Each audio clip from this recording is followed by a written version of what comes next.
I'm sorry, I had it on my other speaker, so I will start over again. I'm so sorry, everyone. Good morning. My name is Amy DeCook, in-house counsel at North Coast School Boards Association.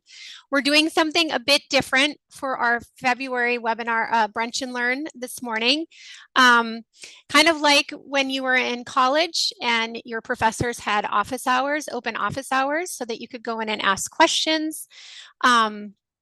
That's what this is. We're having open office hours with me, and you can ask kind of whatever questions you want, and I'll do my best to provide information. We set kind of some general parameters of topics that we thought were timely, including contracts, non-renewal, and evaluations. But so we'll kind of focus on those. But if you have other questions, I'd be happy to answer those as well, even if they're not related to those topics. So let me see here.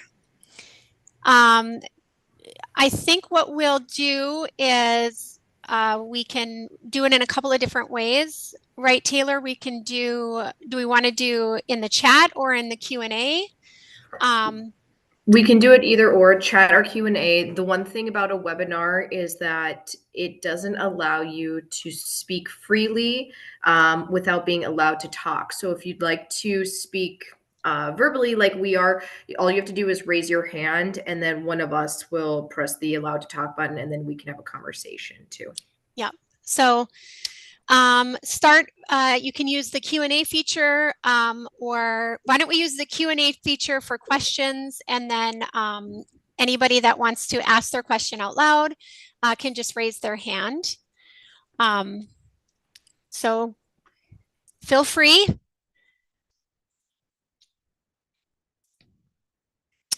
One of the things, I guess I can just kind of start talking about kind of the relevant topics, but as you all probably know, we have a couple of weeks before essentially the first contract issuance deadline. You can start issuing contracts as of March 1st. That's the earliest that you can issue contracts. I get a lot of questions from folks about, what if we're considering non-renewal for one particular individual, but we want to issue contracts to the rest of our staff, teaching staff on March 1st or shortly thereafter. Can we do that? Yes, you can do that. You just wouldn't issue a contract to that particular individual. If you do, that's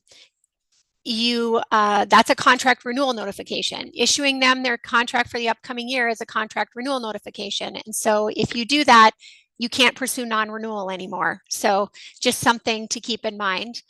I got a question in the Q&A box. If I hand out certified contracts on March 1st, is the day that they are due March 14th or the 14th calendar day March 15th? I'm not sure if I understand that exactly, but I think the question is, when do they have to return the contract? So if you issue the contract on March 1st, which this year, I believe lands on, let's see, does it land on a weekend? I think it does. Oh no, it's on a Friday. So the Century Code provides that 14 calendar days must pass, or that they have at least 14 calendar days to return, either accept or reject the contract renewal notification. So it's from the date that the notice or the renewal notification is provided. So if you issue them on March 1st, you would then count 14 days following that date. So you would start, the first day number 1 would be the 2nd. And so you would count from there. You can always allow longer than 14 days if there are unique circumstances. I had somebody call because it's tournament time, wondering if they could issue the contracts early, like on the 29th of February, because everybody was going to be out for the tournaments. So technically, March 1st is the first day that you can issue that contract renewal notification. But from a practical standpoint, I don't think anybody would complain if you offered their contract or gave them their contracts on February 29th. But you still need to provide them at least 14 days from March 1st.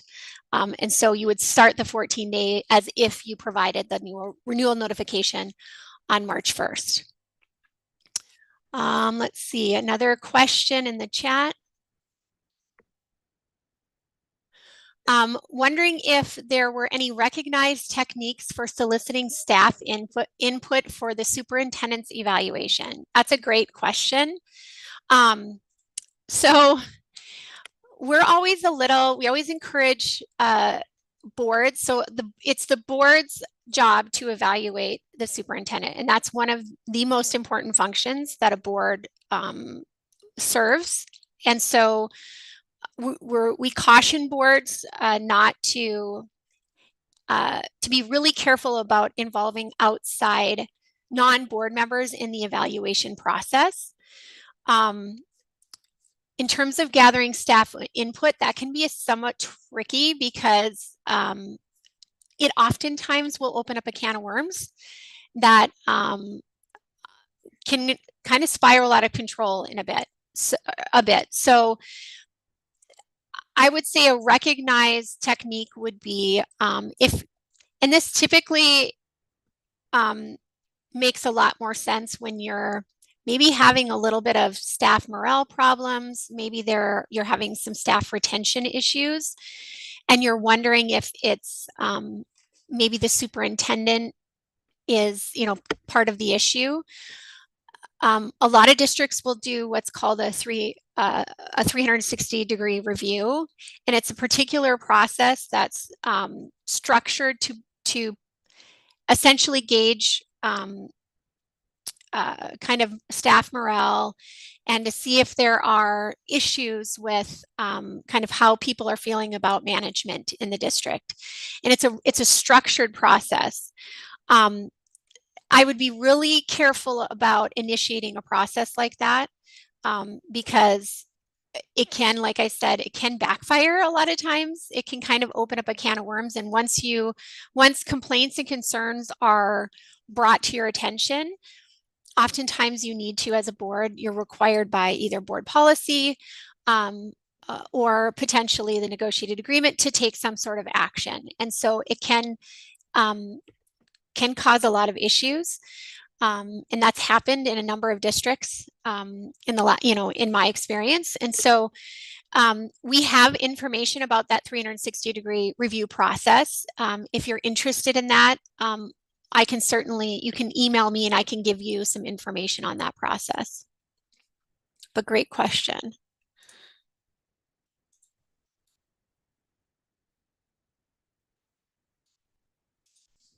Let's see here. While I wait for another question, just a reminder about non-renewal. Kind of similar to the contract, the earliest that you can issue a contract renewal notification is March 1st under the law. The contract renewal notification is, in most instances, going to be that new contract. 14 calendar days must pass between providing the contract renewal notification and the acceptance or rejection by the staff member. If the staff member fails to provide written acceptance by the deadline, the 14-day deadline, their contract is automatically extinguished. So I would, and I don't know if this necessarily falls on the business manager or the superintendent, probably mostly the business manager. You should be tracking when you receive those back. And if somebody is getting close to the deadline, I would send out a reminder and maybe even just a staff-wide reminder, instructional staff-wide reminder that contracts are due shortly and that they need to get those back in writing. Now, I've had instances where, somebody, something comes up and, maybe there's somebody gets sick or they're out of town or something and they can't get their signed contract back in time. I would encourage staff in that type of an instance to notify you if something comes up that makes return of their contract difficult for them, and then you can make arrangements to have them return it as soon thereafter as they can, or make other arrangements for them to sign. But communication, I think, is key on that, in making sure that you don't inadvertently extinguish contract rights for that. Okay, I've got another question. Is there a template to follow for an alert of contemplation of non-renewal of a teacher? Yes, there is. We have a non-renewal handbook that we put together. It's available for purchase. I'm not sure, Taylor, how much that is. I can't remember how much we charge for that, but it is available for purchase.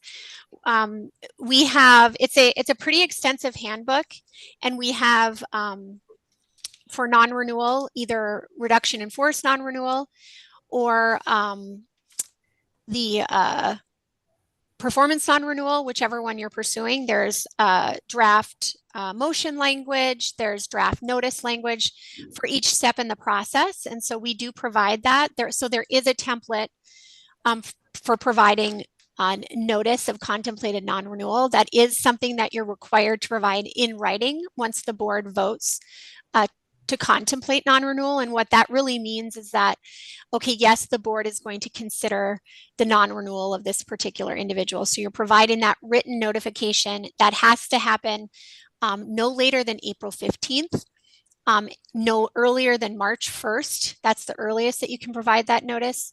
But April 15th is the last day that you can provide that written notice. And then the hearing would need to occur, the non-renewal hearing would need to occur before April 29th.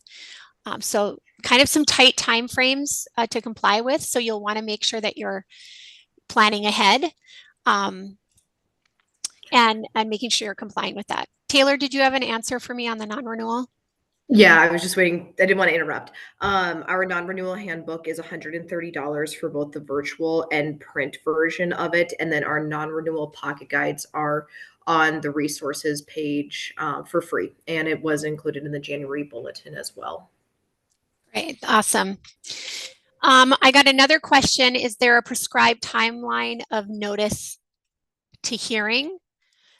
Yes, we do have in that same handbook, for both reduction in force non-renewal and for performance non-renewal, we have on the first page of the chapters that deal with those topics, we have a suggested timeline.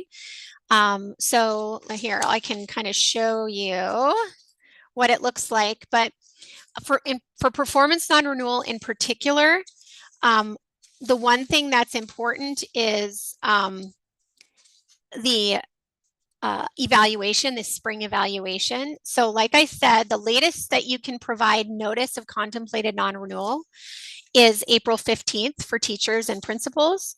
And then that spring evaluation is also due on April 15th. So what we recommend is, if you're going to be pursuing non-renewal of a teacher or a principal, you'll want to push that April 15th evaluation up so that it's complete and ready before you go to the board and recommend they contemplate non-renewal. So I don't know if you can see this, but yeah, it's probably too blurry. But this right here is the timeline. So we have a detailed timeline, basically going all the way back to early November to start planning. If you're thinking about that a teacher might be heading towards non-renewal, we give some kind of suggested things to think about and start looking at even early in, late fall, moving through the spring. But the deadlines in particular start kind of March 1st is when you really need to start going. And then you have until May 1st to complete the process. So yes, we do have a recommended timeline for that in our non-renewal handbook.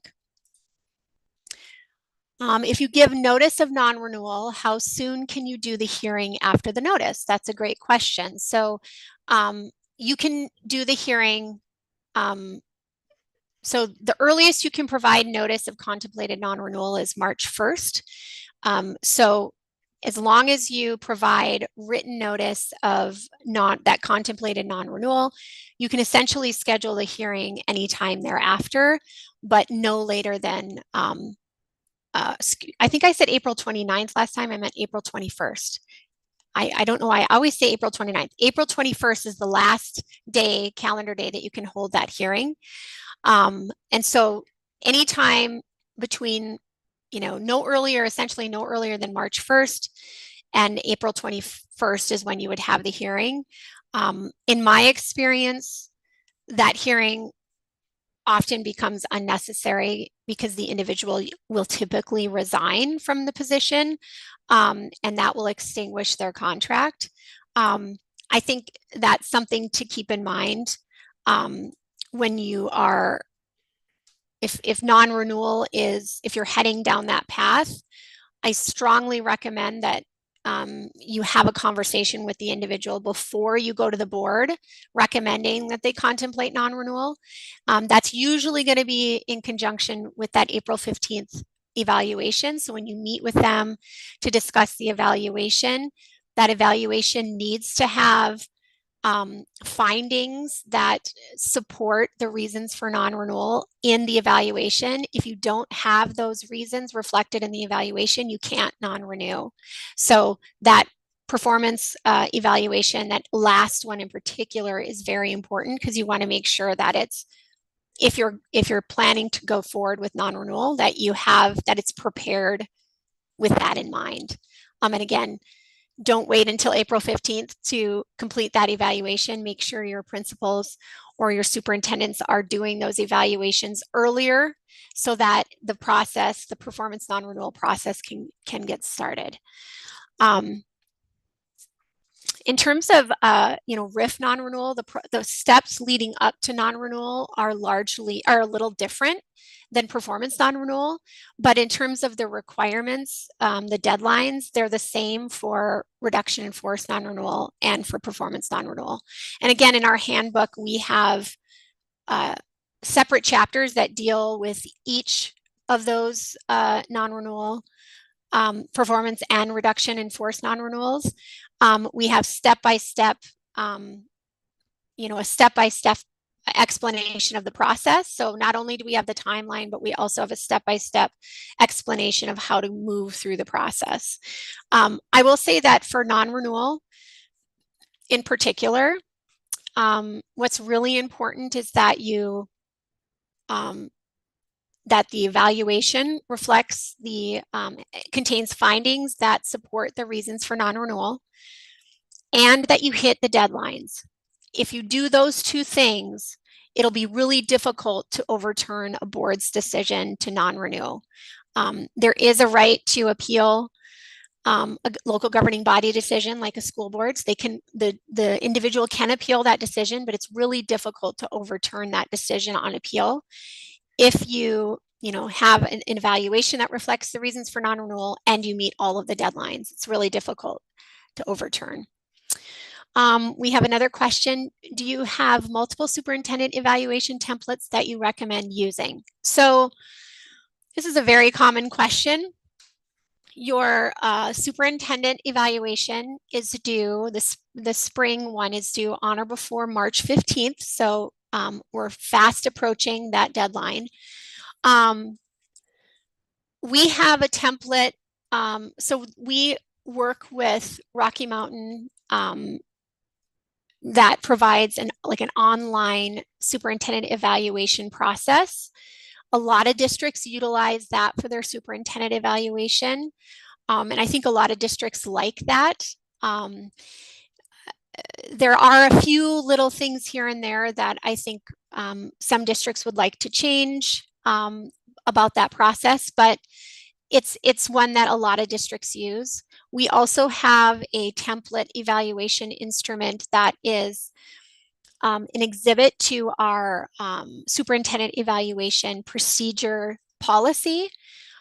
We have that available. I can provide you the descriptor code here in a second, but that's also one. And that's an instrument that I think is a worthwhile instrument. What I like about it is that it provides a range of scores for evaluating in each area that you're evaluating, so that it gives a little bit of a better picture of, okay, well, where on the spectrum is our superintendent, and how is he or she performing in that area? So it gives a little bit more of a range. But I will, to be honest, we have plans to modify that a bit.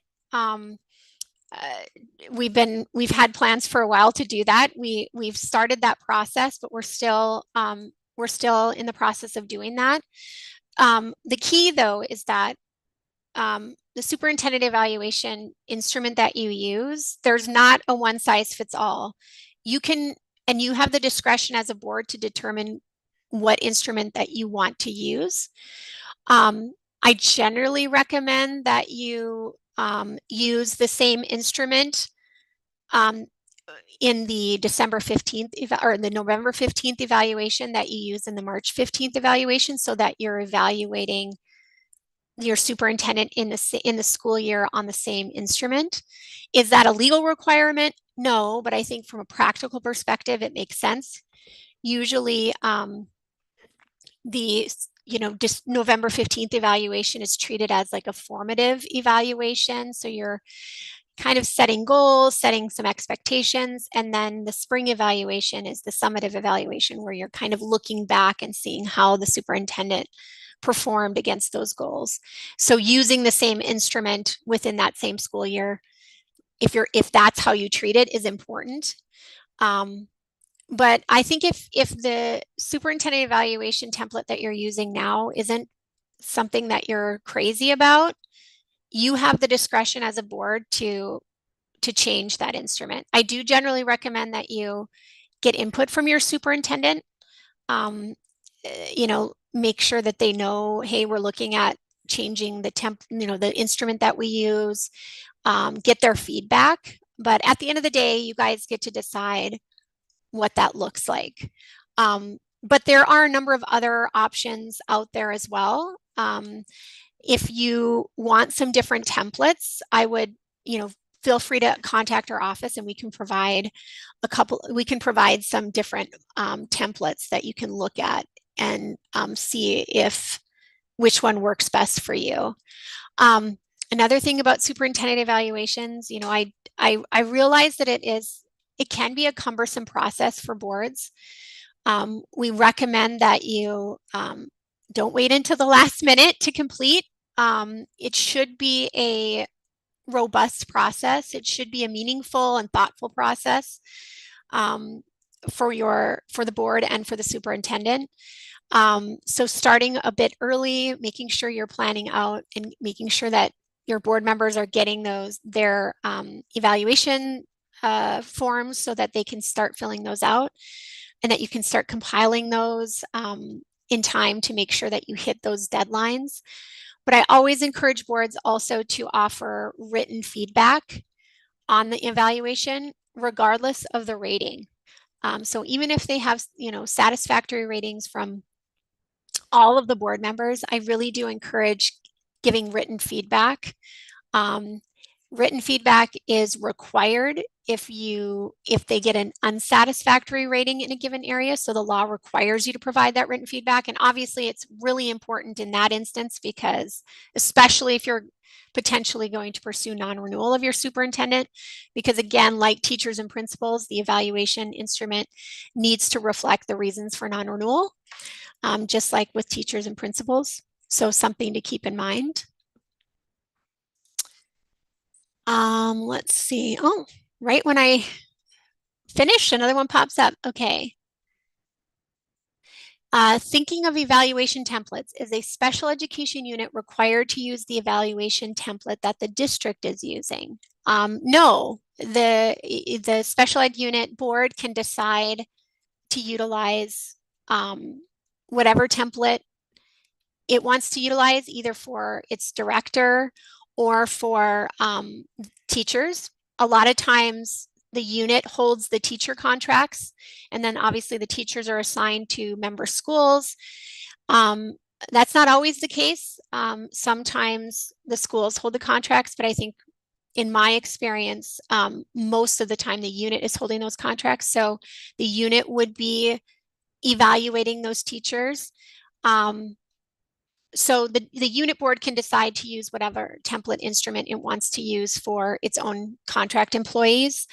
But I think it might make sense to use the same evaluation instrument. And I think that as a member school, and I think that's probably even more so if both the district, the school, and the unit are evaluating the same employee.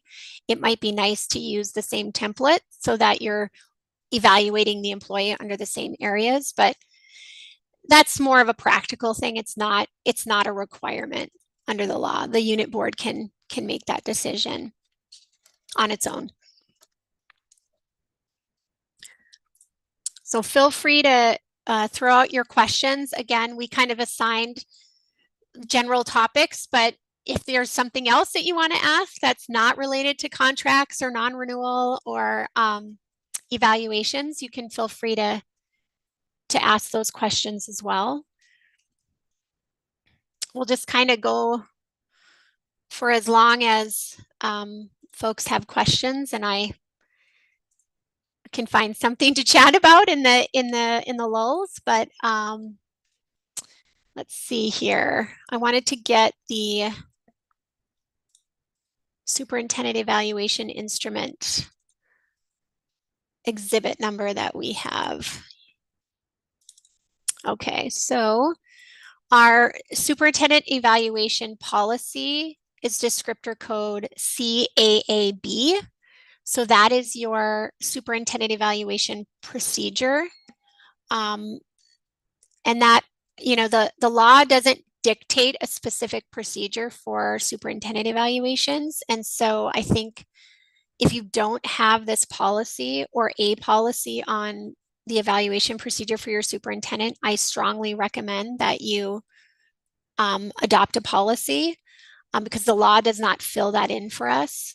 And having a procedure in place is important to guide the board, in my opinion.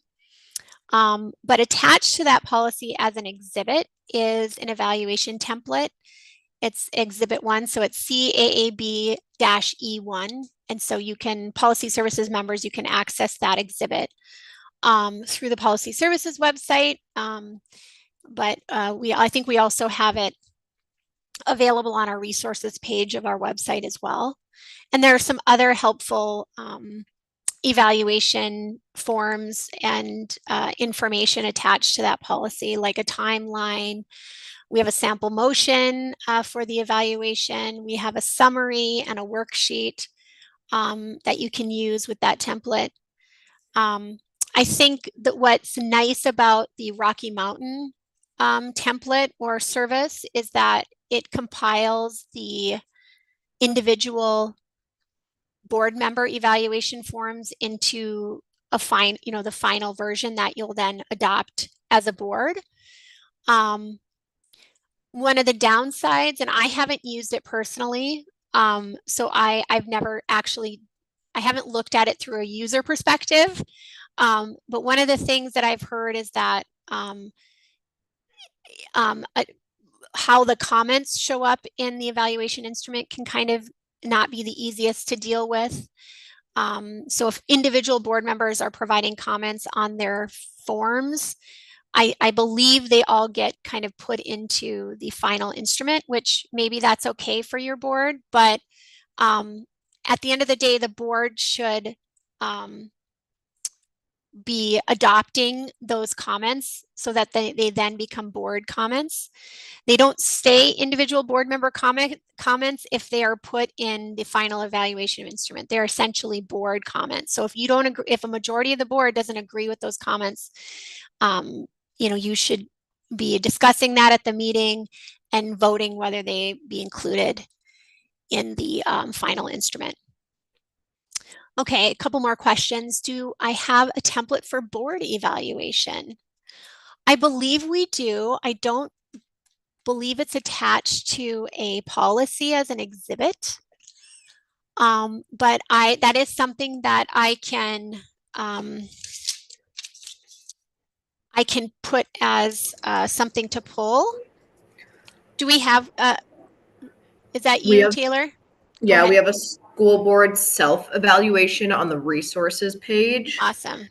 And then besides that, it looks like there's a 3 and 5 year plan template. And then just the school board member toolkit is always kind of another good place to kind of look at. Yep. Sure, with the checklist of what your duties are and that kind of thing.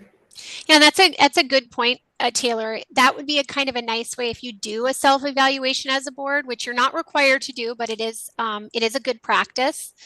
Kind of looking at the board member toolkit, that board member handbook, to kind of understand what your roles and responsibilities are. That can help you kind of fill out that self-evaluation. So again, on our resources page, you can find that self-evaluation. Okay, next question. Somewhat off topic, but when you post for an open position in the district, is the application pool public knowledge, or does the pool remain confidential until a certain point in time? Does this only apply to certain positions? This is actually a great question. It's not actually too much off topic because, this is the time of year where we are typically making hiring decisions, right? And so getting notice maybe that somebody isn't planning on returning next year. So you're going to have to open up the position for applicants. So you're not required by law to open up the position either internally or externally. So there's no legal requirement to post a position. So any position within the school. Typically, the board has adopted hiring policies for certified and classified staff. If there is a requirement to post or advertise, that's where you're going to find that requirement is in a board policy. I recommend, and our templates, our hiring templates, policy templates reflect this. I generally recommend giving yourself flexibility whether or not you're going to open that up to internal or external candidates. And the reason for that is you might have a candidate in mind already for that position. And you may just want to offer the position directly to that individual and not go through the application process and opening it up to internal or external candidates. You may decide you only want to open it up internally and not externally, outside of the district. It's up to, so making sure your hiring policies give you flexibility to make those decisions depending on the circumstances is important. So but there is a provision in the law that talks, it's 4404 18.27. It was added probably 3 sessions ago. Basically what it says is that if you open up a position to external candidates and you receive applications from 3 or more qualified candidates for the position, the identities and the application materials for the applicants is exempt. So you can choose to keep it closed from the public. That is until the board or the board's designee, the superintendent, most often designates finalists for the position. So once you designate finalists, the process is open, but only with respect to the finalists that are designated. Everybody else that applied but was not designated a finalist, their identity and their application materials can remain closed from the public. So again, it's just, it's kind of a wonky provision in the law because it has a lot of ifs and thens to it. And but for the most part, that's what it's going to be. If you choose to keep the applicants' identities and application materials closed, you can only do that until you name finalists, and then it's open after that with respect to finalists. That means then that if you're going to be meeting as a board or as a board committee to discuss applicants during the time when you can keep those closed from public view, that would provide a basis to go into executive session, either at a board committee meeting or at the board level at a full board meeting as well. But you'll want to make sure again that you're pre-designating finalists. There's another part of that provision that says you can't make an offer of employment until you designate at least 3 finalists, which can kind of be a little tricky. A lot of boards miss that. I haven't had it challenged. Nobody's complained about it to my knowledge, but it is explicit in the law that you have to designate at least 3 or more finalists for the position before you can offer the position to somebody. But what happens if you only get 3 applicants and then you designate those 3 applicants as finalists? It seems kind of onerous, but again, it's kind of a wonky provision that was put in about 3 sessions ago. It hasn't caused too many problems in my experience, but it's just something to be aware of.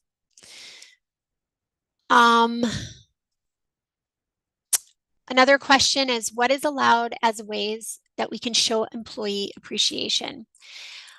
I think this question is getting to kind of the anti-gifting provision problem that has kind of been an issue in a lot of districts this last school year. We had somebody speak at our convention a few years ago in a clinic session that kind of highlighted this issue. And I think a lot of business managers freaked out and said, oh my gosh, we provide free lunches. We provide,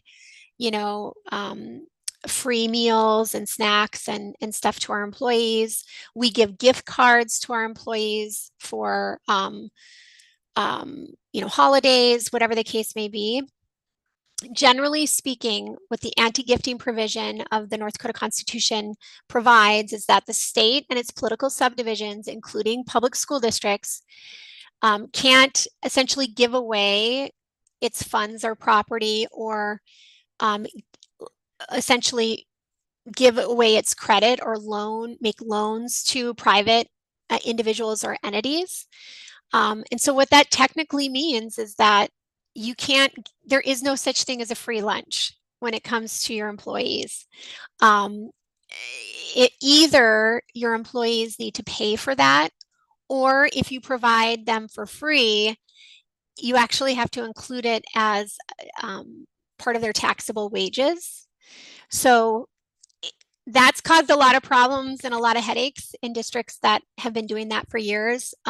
There's provisions in negotiated agreements that say school lunches are free to instructional staff. But again, there's really no such thing as a free lunch. So what are some options? I think the best recommendation is if you have a outside group like a PTO or a school foundation, those groups can provide employees with meals and snacks. That's pretty common around parent-teacher conferences for the Parent Teachers Association to provide snacks or food for the teachers while they're staying late for conferences. You can ask for donations from the community. I get an email from Bismarck Public Schools around parent-teacher conference time to provide meals and snacks as a volunteer to provide that for teachers. So that's an option too. But the rules are pretty strict for providing free benefits there's, again, coffee, soda, snacks in the break room. Those things that seem small are likely technically in violation of the anti-gifting provision if they're provided to employees for free.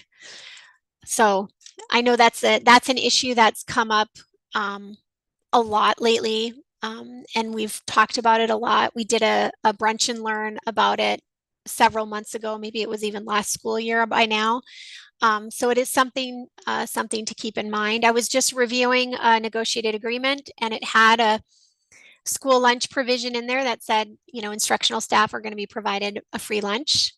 And again, that's likely a violation of the anti-gifting provision. And so, if you provide them lunch, if you don't make them pay for it, you would want to track that and include that as wages. Now, whether they actually have to pay taxes on it, maybe it's a de minimis type of,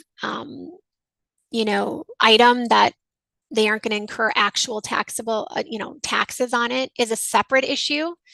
And that's dealt with under the IRS regulations. But in terms of, can you provide a free lunch or free snacks or gift cards? The answer to that is likely no.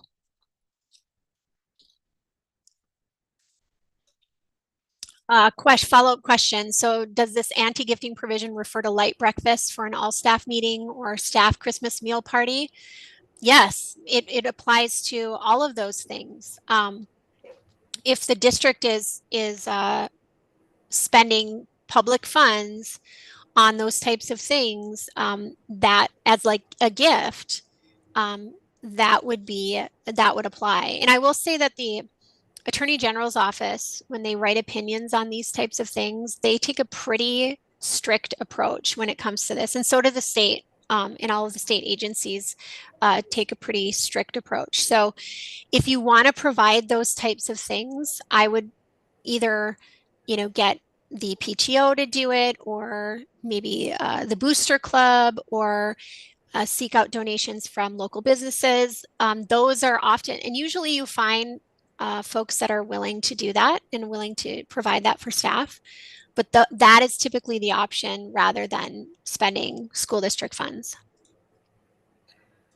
I would also suggest that if you have more questions or just some confusion on anti-gifting, to relook at that Brunch and Learn that we had last year. It's on our resources, just at that Brunch and Learn webpage. It is underneath resources, so you can just hover over there, or even under our events slide too. Okay, thanks, Taylor. Yep. Another question, if the free lunches are part of the negotiated contract, does this apply? Yes, it does. Then you're kind of presented with a quandary. If you have that type of provision in your contract, you have a problem. It doesn't alleviate the violation of the anti-gifting provision. So that's a thing that you would either need to fix next negotiation go around.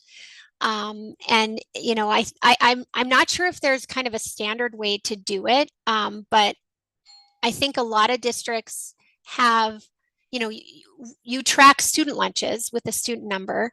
I think there should be a way for you to do that for staff as well. And so if they're going to be eating school lunch, for example, you would include that. You could include that as part of their wages for the taxable year. And then that would be reported to the IRS as part of their taxable wages.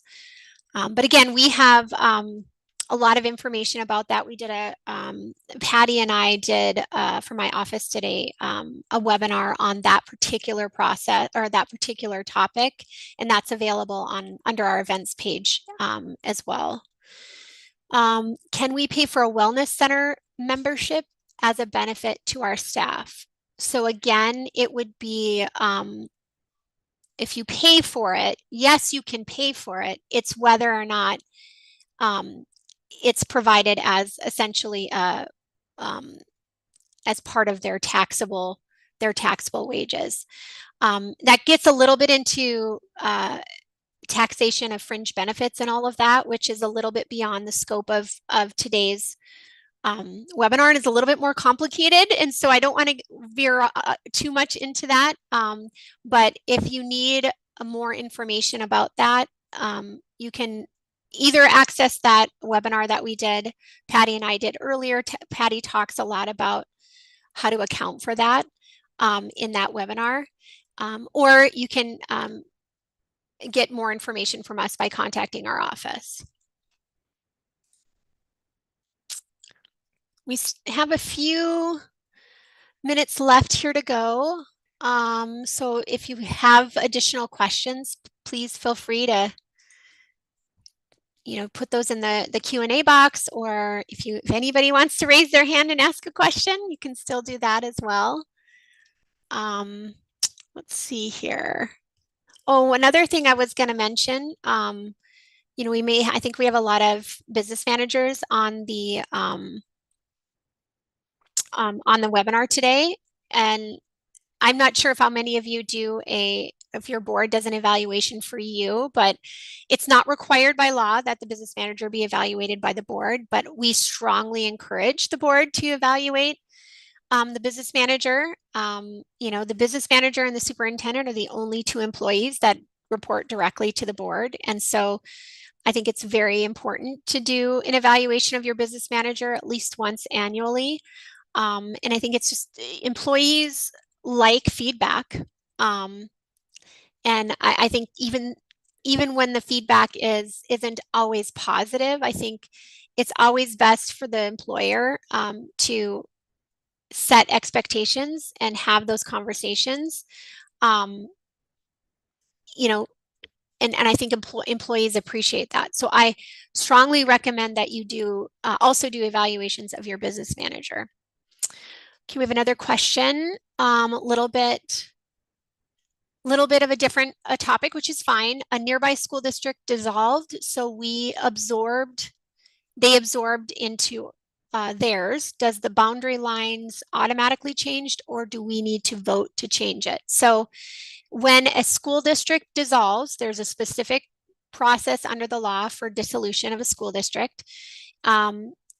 As part of that process, the county committee that has a hearing and determines where the assets and the property of that district, where they attach to. And there's rules about it has to be, attaching to a contiguous school district. But basically that county committee makes that decision. And so once the county committee makes that decision, it then goes to the State Board of Public Education to approve or deny. It's typically is approved by the State Board of Public Education. And then once that becomes finalized, then the property through that the state board and the county committee gets attached to neighboring districts. That happens automatically once the dissolution becomes effective. That's usually a July 1st after the state board approves. And so that happens automatically. So if you are a district that's receiving property from another district, that then changes your district boundary lines, and those residents become residents of your district. Does it automatically change the election boundaries? So I'm not sure so this might be where the district that's receiving the property from the dissolved district, if they may already be broken up into geographic areas for purposes of electing board members. That's a whole nother topic, which I could probably talk an hour about alone. But if you are a reorganized district and your plan provides that your district is broken up into geographic areas from which you poll board members, and you receive property from a dissolved district, you then have kind of a inconsistency between your plan and the boundary of your district. And so I think in that instance, if you are a reorganized district, Stacy, it might require you to go back to the voters and ask to have your geographic areas changed in light of receiving that additional property. Now, if you're not a reorganized district, so yes, you are reorganized. So you would then, I think it would require you to go back to your voters if you're reorganized, because then your plan is inconsistent with the district boundaries at this point. So you might have to go back to the voters and ask for an approval for the plan to change. It might depend somewhat on what your geographic areas are and where the property that's attached, where it's located within your district. If it impacts those geographic areas, then I think yes, you probably are looking at having to go to the voters and putting that question to the voters. I don't know if I've ever had that question where it's attached to a reorganized district. I will say that county committees and maybe even the State Board of Public Education may not realize that that could create a problem for a reorganized district to get that additional property. And even if they are aware of that issue, the State Board of Public Education can't just change the plan of a reorganized district. That has to go back to the voters to change the plan typically. And sometimes there's restrictions on when you can change those geographic voting areas, depending on how long you've been reorganized. Stacy, if you've been reorganized for longer than 10 years, you shouldn't have a problem. You can just go to the voters and ask for the change. But yes, you might have to do that. That's a really good question. I've never had that question for a reorganized district before. So there's a first time for everything, I guess. We still have a few minutes left, so feel free to ask your question. And again, doesn't have to be confined to contracts, non-renewal, or evaluations. So feel free to, this is your chance. You have me here live and in, on your screen. So feel free to ask any questions now. And we are thinking about making this kind of a regular thing that we do periodically with me or with our policy staff so that you have an opportunity to ask policy related questions. I just thought this was it wasn't my idea, so I'm not taking credit for it, but some other ladies in our office had this idea, and I thought it was a really good idea just to have an open session where you all can just come on and ask your questions. If you like this, give us feedback, and we'll keep doing this periodically. Let's see. Trying to think if there was any other questions that I've been getting recently.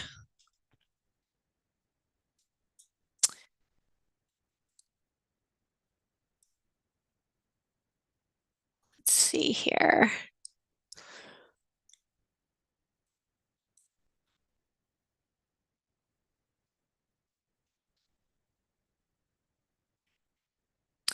I got another question.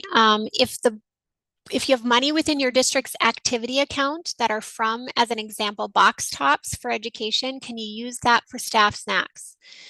So again, that can be a little tricky. I will say from the Attorney General's office is of the opinion that once it's in, all funds that are managed by the district are public funds. And public funds cannot be used in violation of the anti-gifting provision in the North Dakota Constitution. So I think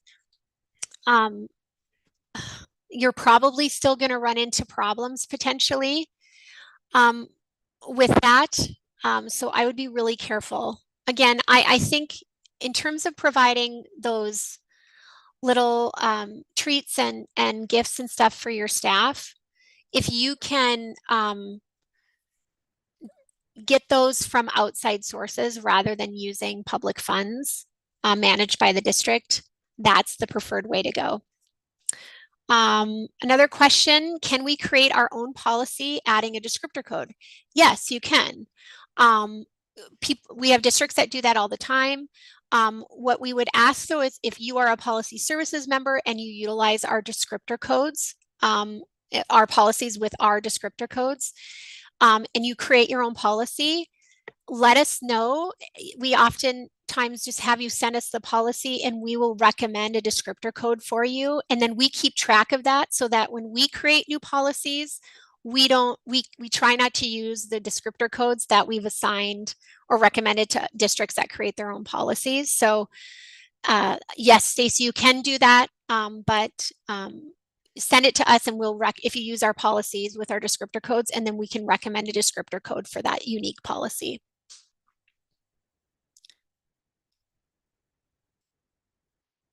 Okay, let's see. If the board does contemplate non-renewal of one teacher, do you issue a letter to that teacher when you are sending out the other contracts? So this is a great question, kind of got to what I was talking about initially at the top of the hour. But so in my experience, when you if you kind of normally issue contracts on March 1st or very shortly thereafter, year after year, your staff expects that. And if they don't get them, they start to worry and you get a lot of questions. So the earliest that you can issue that notice of contemplated non-renewal is March 1st. So as long as your board has voted to contemplate non-renewal and it's either March 1st or later, you can then issue that notice of contemplated non-renewal to the teacher at the same time that you issue your teacher contracts. That would be fine if the timing works out that way. Otherwise, you just don't issue that teacher a new contract. Again, if you do that, you can't pursue non-renewal because you've essentially given them a contract renewal notification. So what you would do is essentially you could issue all other staff their contracts and not issue a contract to that one teacher. I would recommend in those situations that you have a conversation with the teacher and let them know, hey, I just want to let you know we're going to be issuing contracts to instructional staff this week. You will not be receiving one of those, and here is why, and have that conversation. It can be a tough conversation and uncomfortable, but that's what I would recommend. Another question. We recently had an open records request where the company requested it in an Excel format. We were uncomfortable providing it as an Excel document due to the ease of changing the information in the spreadsheet. So we provided it as a PDF. Is that acceptable even though they requested it in Excel format? So Kathy, I think you received an open records request that pretty much every district in the state received, or at least many of them. So I got a lot of questions about that particular request. Do we have to comply? It seems like, I'm not sure where this is coming from. The short answer is yes, you have to comply. Anyone from anywhere can make an open records request. The key is, though, you don't have to create records that don't exist. You don't have to put them in a format in which they don't exist already. You can certainly choose to do that, but you're not required to. The law does say that, if you hold records in an electronic format, you should provide them in electronic format if that's what's requested by the requester. It doesn't really get down super far into the weeds in terms of can you change the format and provide it in a different format. I think, if this is the same request that was kind of, traveling throughout the state this last week, I think a lot of business managers changed it into a PDF and provided it that way due to the same concern that you have, Kathy, about, if it's in PDF format, they can't really change the information that's reflected. But at the end of the day, either way, I think is probably fine. To put it in, you're providing the record to them. That's the key thing. I guess if they challenged it, if you originally had it in Excel format and they asked for it in Excel format, are you required to provide it that way? Again, I think from a practical standpoint, it's probably unlikely that somebody is going to challenge that. But if they do, if they would push back and say, hey, I want this in Excel format if you have it, I'd probably provide it in Excel format. All right. I think we're at 10 o'clock. Unless we have any last minute questions. I think I've answered everything in the chat and the Q&A. I'll just wait a couple seconds here. Okay.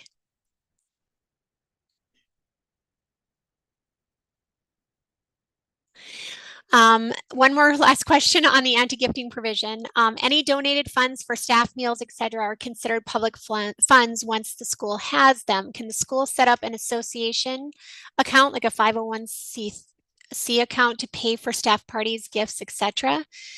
I would be really careful about that because, again, where are those funds coming from? If they're funds managed by the district, they're public funds. I agree with you, your first statement. If you have an education foundation, which is a specific foundation set up to essentially help with, pursue the mission of the school district, that's a private entity, and they are not subject to the anti-gifting provision. So most schools, that